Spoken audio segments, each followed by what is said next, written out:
YouTubers. Last night I was up in the middle of the night for quite some time, having talks with God, Yeshua, all of my friends, who I call friends, all my spirit guides, messengers, and I just got really excited. This is one of the things about the mind, is that it will stop you from sleeping once it goes whirling round and round and round. So this is still ego, but there's a lot of excitement for me at the moment, because I've been connecting to Yeshua's original teachings through the Gnostic Gospels.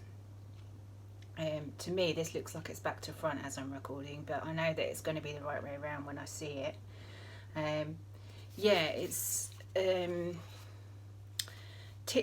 scrolls that were found in Nag Hammadi in Egypt, and it was these were written nearer the time of Jesus's resurrection, crucifixion, and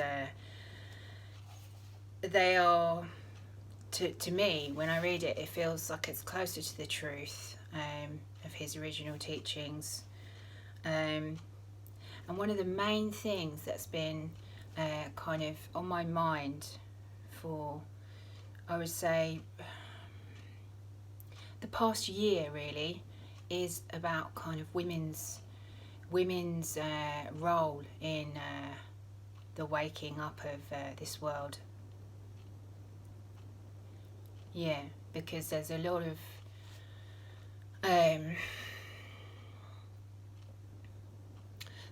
ideas that it's women's turn, and they're gonna be the ones who are taking control and taking charge, and all of that, women taking over, taking the power, taking over from men, is still to do with fear. So it's still the idea that women have been suppressed, and now they're coming into power. They're taking back their power that they had taken from them before. And I just wanted to say that that's not in line with the teachings of Yeshua.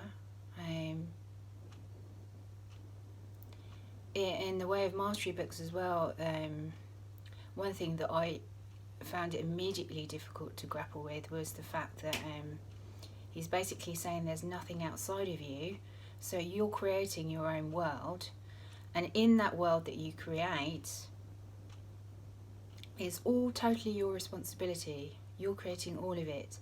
So therefore, there can't be a victim. You can't be a victim to a world that you create, can you? Because you're choosing it. So it's a really profound teaching. And it's one of the things that I found the hardest, because I have, and probably many women have, considered themselves to be victims of their sex, their sexuality, and there's a lot of fear. There's a lot of fear to do with being controlled by men, men being in power, and to a certain extent, if you come into this world as a woman, it almost feels like you have wanted that. So that's a kind of idea to maybe reflect on. If I'm creating my world, I must have wanted to feel... Sorry, my phone keeps running out of battery. I'm just going to put it on no power, that's it. Yeah, I must have wanted in some way to make myself whole. And there's many ways that we try and make ourselves whole, because we come into this world and we feel we're incomplete. We feel that we try to make ourselves complete by finding a man, or a man trying to find a woman to make themselves complete, when all it really does is you just feed off of each other, and you're not actually giving and receiving love. You're in a state of fear, attaching to a person to give you what you think that you need. And it's all coming from your mind. It's all coming from that place that just wants to get, because it's so afraid that it's going to be alone if it doesn't. So these ideas are what I've been grappling with. And one of the things that really stood out for me in the Gospel of Thomas, I'm just going to try and find the end. It's on the last page. And this is the book, it's another new book. I've been reading lots in the last few days. Simon Peter said to the Lord and his disciples, "Let Mary leave us, because women are unfit for the life everlasting." And breathe. This is what I struggle with the New Testament as well, how women are treated. Jesus replied, "Wait, I'll guide her soul to make her as a real man, in that place which transcends the differences between the sexes. As she'll become a living spirit. For each woman who makes herself in this way,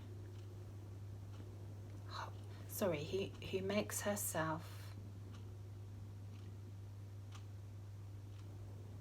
need to put my reading glasses on, who makes herself male in this way and overcomes all differences, will enter the kingdom of heaven." So I'll just read that last verse again. For each woman who makes herself male in this way and overcomes all differences will enter the kingdom of heaven. What does he mean when he says that? And because I've been channeling him, and I have started really wholly to live my life from spirit, not completely, but as much as I remember to do it as soon as I wake up in the morning. I think that has strengthened my connection to that new sphere of listening and hearing into spirit, what spirit says, and what all my spirit guides tell me as well. And he talks to me about, Yeshua talks to me about what I'm reading, and if there's any gaps, he says, "I'll fill you in." And says you don't always have to read, you can actually just talk to us. But I like to read his original words, or as close to his original teachings as I possibly can, because sometimes they make things more clear for me. So I said to him, what does this actually mean? Because already I can feel myself being triggered by it. But in those days you have to remember that women were just almost like second-class citizens. They just didn't have, they were almost kind of servants or slaves to the men. This is how they were seen in just normal everyday society. Whereas there were, within the Essenes, the mystery schools, that came long time before Jesus was on the earth. They had women priestesses, who were doing all kinds of light language, I would call it light language, healing work with people to help them to awaken. And these women were what I would call strong, because they had spirit in them, and they were functioning only from spirit. So they were and some of them were immortals as well. This is what I'm learning, because they came to the earth to help raise the frequency of the earth and everyone on it. So yeah, just to go back to that verse, the whole point of talking about this is the fact that there seems to be always an inequality between men and women, and why women just feel so afraid of men and are so often falling victim to men. And this idea was that then everything had to be follow the rules, and so women weren't really allowed to learn these practices. They weren't really allowed to learn these teachings, but they were learning them in secret. And so Yeshua, Jesus, he had to, in order to keep things sacred, not just necessarily secret, it wasn't that they wanted to keep it secret, they just didn't want people to get their, the politicians and the people in power to get their hands on these teachings and probably desecrate them. They'd ruin them, and then they wouldn't be inherited, and people who want to wake up wouldn't be able to follow these practices. It would just be more difficult. Loads of sacred documents would get destroyed. So I think what Yeshua told me is that he would attune to the general public. So he would kind of drop down to their level, not drop down, not as if they're less, but he would try and attune to their way of talking and their way of being, so that he could give them the most, so they could learn the most from him, so that they could receive the most from God from him. And that meant that he had to kind of be diplomatic in terms of how he would talk about women. What he's saying here is that for a woman to become like a man, but he's saying in his teachings, and there is another verse somewhere about becoming one. So as he's saying, make the female, make the woman male, what he's actually saying is not to become more like a man, because in itself, to see yourself as a man is an identification, isn't it? It's a limitation, and God isn't limited. So he's saying to become one with your Creator. And if you become one with your Creator, you give up your womanhood. You give up the idea that you are only a woman. So this is actually a really, really good thing to contemplate. And when he said it to me, I want you to know that he said it in such a gentle, because he knows I'm a bit of a, right on sort of feminist type person, and yeah, I have felt like I've been a victim in my life. I've been, I've had things happen to me, and I'm over them now. But I think, many women have suffered sexual abuse and have recovered from it, but they've always attached to it as if it's part of them. It's who that is part of their identity now. But you can overcome all these things by knowing that you're whole already. You can't make yourself more whole than you already are. So you can't make yourself whole by having sex with a man.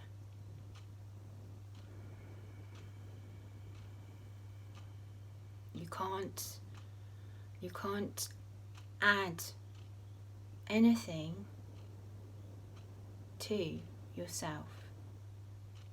You cannot, there's nothing to gain. There's nothing to gain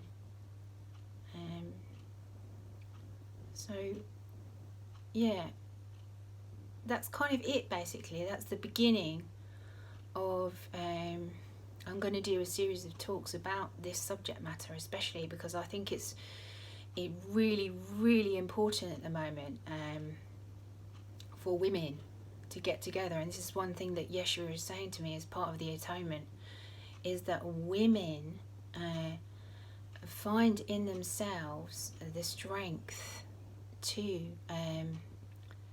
let go of the ideas of the world, if they're ready. If you're ready, you will recognize the things that I'm saying in this video. If you're ready for it, you will understand it, and you'll know what I'm saying. You'll know what I'm talking about. Those who have ears, let them hear. This is what Yeshua said, that the people who are ready to awaken, the people who will hear it, and they might not completely understand what it means, but it will resonate with them. It will have something in the words that will help them to know they're on the right track, that something's happening, and they don't need to do anything about it. Just do what you're told to do, from the only one who counts, which is God. So that's the first, and I'm going to do some more. So I hope you relate to that in some way, and I hope these talks are going to be helpful.